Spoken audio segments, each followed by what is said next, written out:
Naghain po kasi ang abogado ni Tatay Digong ng isang motion para ma-disqualify itong ICC prosecutor na sa Kirim Karim na makialam sa prosecution ng kaso kay Tatay Digong. Now, sa ngayon po, naka-temporary leave po itong si Karim Khan dahil po siya ay naimbestigahan because of sexual misconduct. Dati nga sabi ko, inimbestigahan siya dahil siya ay manyakis.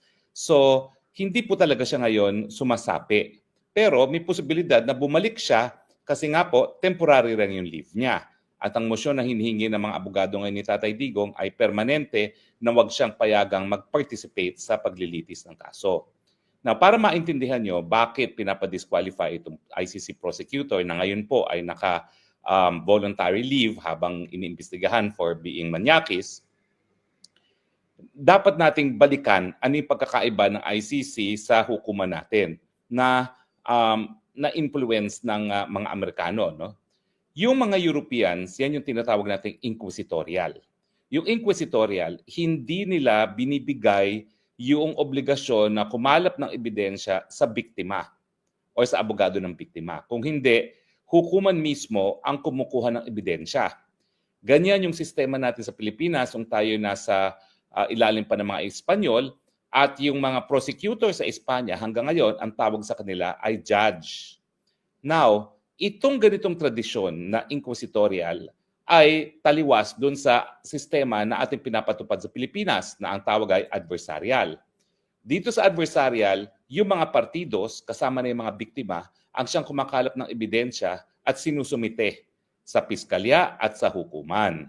So yan po ay malaking pagkakaiba. At dahil po dyan, malaki rin yung magiging impact nitong pagkakaiba nito, yung pagiging inquisitorial ng ICC, doon sa desisyon kung dapat nga bang ma-disqualify itong ICC prosecutor. No? Now, bakit ba siya pinapa-disqualify?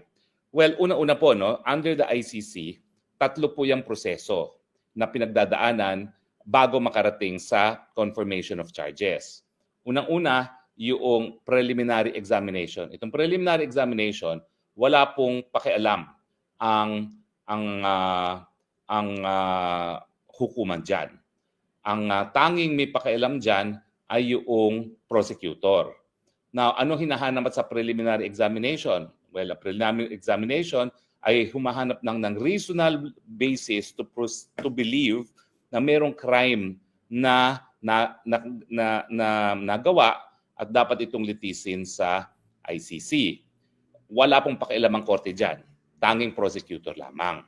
Sa kaso ni Tatay Digong, yung preliminary examination ay pinatupad nung kanyang sinundan na taga-Africa. Okay. So, supposedly, dahil hindi naman yung kabahagi ng proseso ng hukuman, importante lang ang preliminary examination kasi nga po, gaya na aking in-explain dati, na sa ICC para maengganyo yung mga bansa na gaya ng Estados Unidos na sumapi, bagamat napakamakapangyarihan ng prosecutor, ang naging compromise ay gagawa ng pretrial chamber na kinakailangan mag-authorize sa prosecutor at every step of the way ng proseso. So ang tanging stage na hindi involve ang hukuman ay preliminary examination at tanging prosecutor lang ang nagde-decide kung talagang siya ay magko-conduct ng preliminary examination.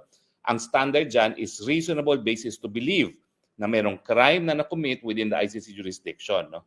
Matapos dyan, ay pupunta siya sa preliminary investigation. Okay? Now, ang preliminary investigation ngayon ay kinakailangan ng i-authorize ng hukuman. Okay? At ito ang nangyari na nag-apply yung dating prosecutor for preliminary investigation at ginarant naman ng hukuman. Now, ano ba yung hinahanap naman ngayon sa preliminary investigation? No? Ang preliminary investigation, hindi gaya sa Pilipinas, hindi pa sila humahanap ng probable cause. Kasi yung probable cause na yung likelihood na may krimen na naganap at ang nasasakdal, ang posibleng gumawa niyan, ay doon sa confirmation of charges. Dito sa preliminary investigation, naghahanap sila ng ebidensya para mag-issue ng warrant of arrest. Anong kinakailangan namang ebidensya para mag-issue ng warrant of arrest? Ito yung reasonable grounds to believe that the person committed the crime within the jurisdiction Yun na nga po. So it is definitely mas mababa sa beyond reasonable doubt, pero mas mababa din dun sa probable cause na tinatawag. Kasi yan po yung poprebahan pa sa confirmation of charges. So ito, reasonable grounds to believe that the person has committed the crime within the ICC jurisdiction. Pero ano ang papel ng prosecutor dito? Ang papel ng prosecutor dito ay hindi lamang prosecutor na naghahanap ng ebidensya para patunayan siya nagkakasala. Ang prosecutor sa estadong ito ay gumaganap ng papel na para siyang mahistrado rin. Hindi lang ebidensya para mademanda ang akusadong hahanapin ng prosecutor sa preliminary investigation, kinakailangan tignan din ng prosecutor yung mga ebidensya na nagpapatunay na walang pagkakasala ang nasasakdal. Yan yung diferensya, pagkakaiba ng sistema natin. Ang piskal sa Pilipinas maghahanap ng ebidensya kung meron bang sapat na ebidensya na tatayo sa hukuman at mapapatunayan ang pagkakasala ng isang nasasakdal. Sa inquisitorial system, oo, hahanap din siya ng ebidensya para mapakita na po pwede ngang makasuhan at makonvict ang akusado, pero pag meron din siyang nakitang mga ebidensya na nagpapatunay na hindi dapat kasuhan ng isang tao, yan ay dapat ikonsidera rin niya. Kasi parang mahistrado na siya at that point na nagko-conduct siya ng preliminary investigation. Now, sasabihin ng mga piskal sa Pilipinas na ganyan din ang katungkulan nila. Dahil kapag nagpresenta na ng ebidensya ang mga biktima at ang mga pulis, obligasyon naman ng piskal na i-assess kung mag-aaksaya lang ba ng pera at panahon ang Estado sa pagpapalitis ng kasong ito dahil baka naman hindi ito tatayo at walang conviction. Ang pagkakaiba sa Pilipinas, pulis, biktima ang kakalap ng ebidensya. Sa ICC, obligasyon ng prosecutor na kumalap ng ganitong ebidensya. Hindi ito pinasobaya sa kamay ng mga biktima. Siya mismo ang kukuha ng ebidensya. Pero yung ebidensya na kukunin niya, hindi lang ebidensya na nagpapatunay na nagkakasala isang tao, kinakailangan tignan din niya yung mga ebidensya na magpapatunay na walang pagkakasala ang tao. Bakit? Kasi nga ang sistema sa ICC, kulong muna bago mag-probable cause. So kung ikaw ay magkukulong ng tao bago mag-probable cause na madidetermine sa confirmation of charges, gaya ni Tatay Digong, na 6 na buwan munang pagkakakulong bago malaman kung mayroong probable cause, kinakailangan tapat naman yung prosecutor sa pagkakalap ng ebidensya. Kung minakalap siyang ebidensya na nagkakasala, dapat timbangan niya yan dun sa ebidensyang nakalap niya kung meron ng ebidensya na hindi nagkasala. Now, saan pumasok ngayon ang papel ni prosecutor? Itong si Prosecutor Khan, siya pala, na hindi niya dineklara, nung siya ay pribadong abogado, ay naging abogado sa ilang mga biktima ng di umano war on drugs ni Tatay Digong.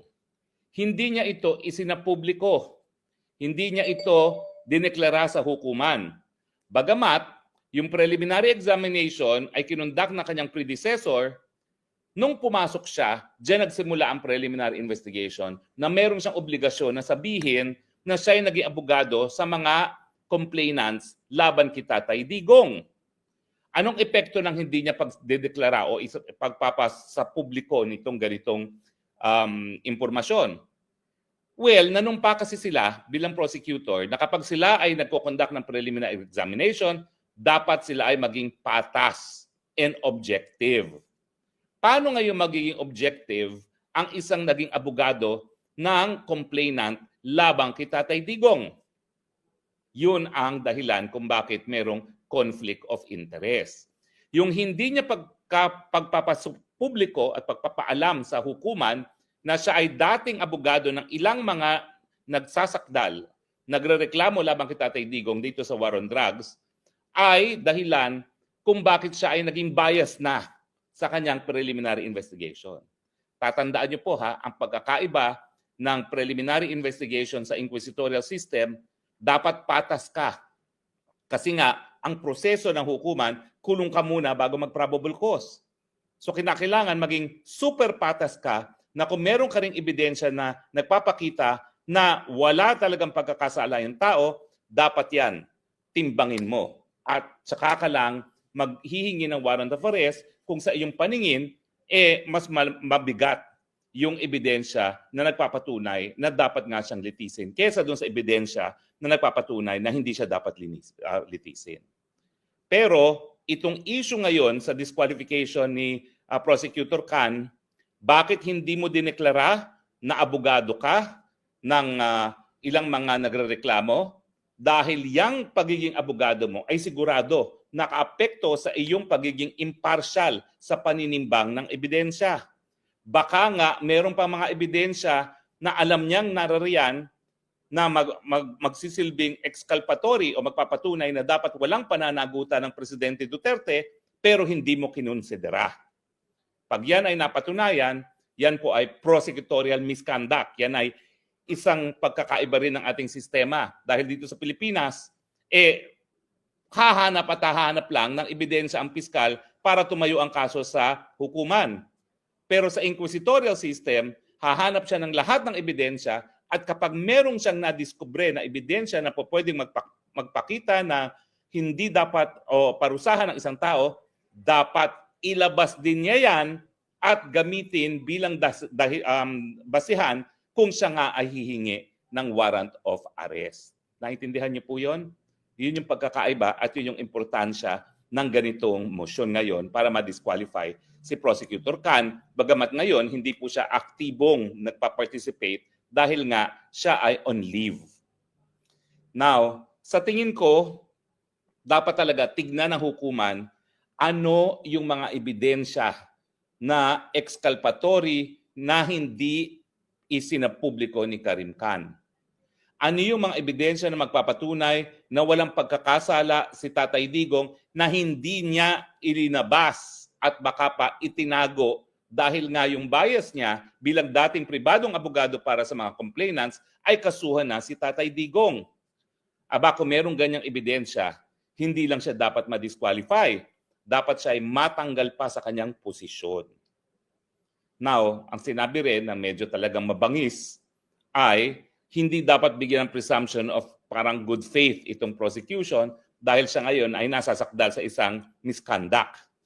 So kinakailangan talaga, we need to go beyond the presumption at tignan kung ano nga ba talaga yung mga ebidensya na hindi na isa publiko at ano ang magiging epekto kung ito ay nakonsidera doon sa desisyon kung hihingi o hindi ng application for warrant of arrest.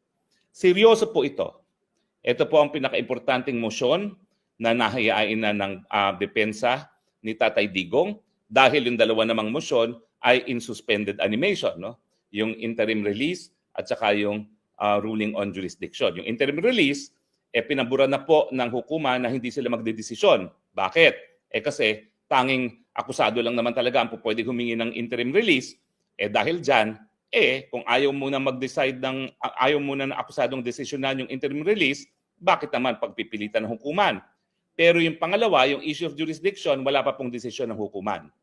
Ang desisyon ang motion ng depensa, wag mo nang desisyonan yan dahil may inaantay pang dokumento. Ang sabi ng prosecution, yan ay labag sa karapatan ng mga biktima para mabilisang katarungan. Pero itong to disqualify Can, bagamat ito talaga ay hindi makakaapekto sa guilty or not guilty, ang importansya nito ay ano ba yung mga ebidensya na baka hindi inilabas ng prosecution na po pwedeng ilabas ngayon dito sa confirmation of charges. Kasi ngayon na magdedetermine ng hukuman kung mayroong probable cause para mag-proceed to trial.